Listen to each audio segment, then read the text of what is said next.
Hello guys, welcome to drone academy. நம்ம இன்றைக்கி இந்த வீடியோ பதிவில் ஏப்ரல் 16க்கான நடப்பு நிகழ்வுகள் தான் பார்க்க போகிறோம். சரிங்களா, அப்படியே ஃபஸ்ட் நியூஸ்லேருந்து அப்படியே பார்த்துட்டு வாங்க.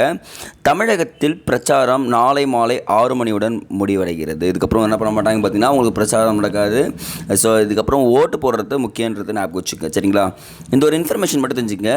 இந்த மக்களவைத் தேர்தலில் கிட்டத்தட்ட 4500 கோடி மதிப்பிலான பொருட்கள் பறிமுதல் செய்யப்பட்டுள்ளது. போன மக்களவைத் தேர்தலை விட இந்த அதிகமாக பொருட்கள் என்ன பண்ணியிருக்காங்க, பறிமுதல் செஞ்சுருக்காங்க. பட் இன்னும் முடியல, பார்ப்போம் ஏன்னா எவ்வளோ பறிமுதல் பண்ணுறாங்கன்ட்டு. நெக்ஸ்ட் இதெல்லாம் ஸ்கிப் பண்ணிக்கலாம். நீங்கள் பாருங்கள், இதுதாங்க முக்கியம். பிரதிநிதித்துவத்தில் சமநீதி அப்படின்னு சொல்லியிருக்காங்க. 17வது மக்களவை கடைசி கட்டத்தில் மகளிருக்கான இடஒதுக்கீடு நிறைவேற்றப்பட்டிருக்குன்னு சொல்கிறாங்க. அந்த அரசியல் சாசனம் வந்து பார்த்திங்கன்னா 128வது அரசியல் திருத்த மசோதாவாக ஏற்றுக்கொள்ளப்பட்டது. அப்போ நமக்கு 128ல் மகளிருக்கான இடஒதுக்கீடுன்றதை ஞாபகம் வச்சுக்கணும். சரிங்களா, திருத்த மசோதா அப்படின்ட்டு. இதனால் என்ன சார் பயன் பார்த்தீங்கன்னா, நம்ம நிறையவே பேசிட்டோம், இதை பற்றி எக்கச்சக்கமாக பேசிட்டோம். பட் ஆனால் ஒரே ஒரு இன்ஃபர்மேஷன் மட்டும் தெரிஞ்சுக்கங்க.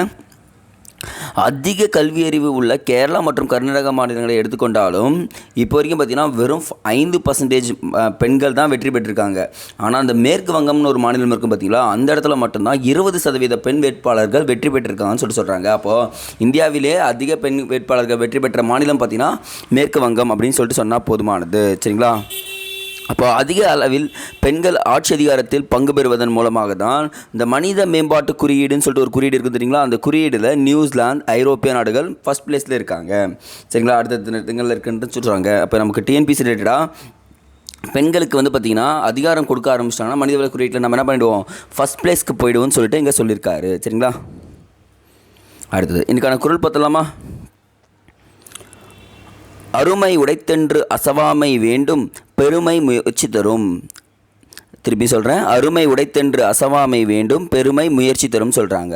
அப்போது ஒரு செயலை செய்வதற்கு இது அருமையானது அப்படின்னு நீங்கள் நினச்சிட்டிங்கன்னா சோர்வுறாமல் இருக்கணும். அப்போது அந்த சோர்வுறாமல் அந்த ஒரு விஷயத்தை நீங்கள் செஞ்சிட்டிங்கன்னா அது கண்டிப்பாக உங்களுக்கு என்ன தரும், பெருமையை தான் தரும் அப்படின்றது திருவள்ளுவர் சொல்லியிருக்காரு. நீங்கள் என்ன பண்ணுறீங்கன்னா, எழுதும் போதே கீழே ஆள்வினை உடைமைன்னு சொல்லிட்டு அதிகாரம் போட்டு எழுதுங்க. ஏன்னா ஒவ்வொரு அதிகாரத்துலேருந்தும் ஒரு கொஷின்ஸ் கண்டிப்பாக கேட்குறாங்க. இனி வரும் காலங்கள் கண்டிப்பாக நமக்கு ரொம்ப ரொம்ப இம்பார்ட்டன்ஸ், திருக்குறளுக்கு இம்பார்ட்டன்ஸ் கொடுங்க. அடுத்தது இதெல்லாம் விட்டுடலாம், ஸ்கிப் பண்ணிக்கலாம். தென்மேற்கு பருவமழை இயல்பை விட அதிகரிக்கும் சொல்லியிருக்காங்க. கண்டிப்பாங்க இந்த வருஷம் எவ்வளோ வெயில் காயுதோ அதை விட பல மடங்கு மழை வர்றதுக்கு நிறைய வாய்ப்பு இருக்குது. ஃபார் எக்ஸாம்பிளுக்கு பார்த்திங்கன்னா, இந்த எல்னினோ லானினோ எஃபெக்ட்னு சொல்லிட்டு ஒரு எஃபெக்ட் இருக்கும். நான் அதை பற்றி உங்களுக்கு தனி செஷனாக கூட போடுறோம் மழை வர காலங்களில்.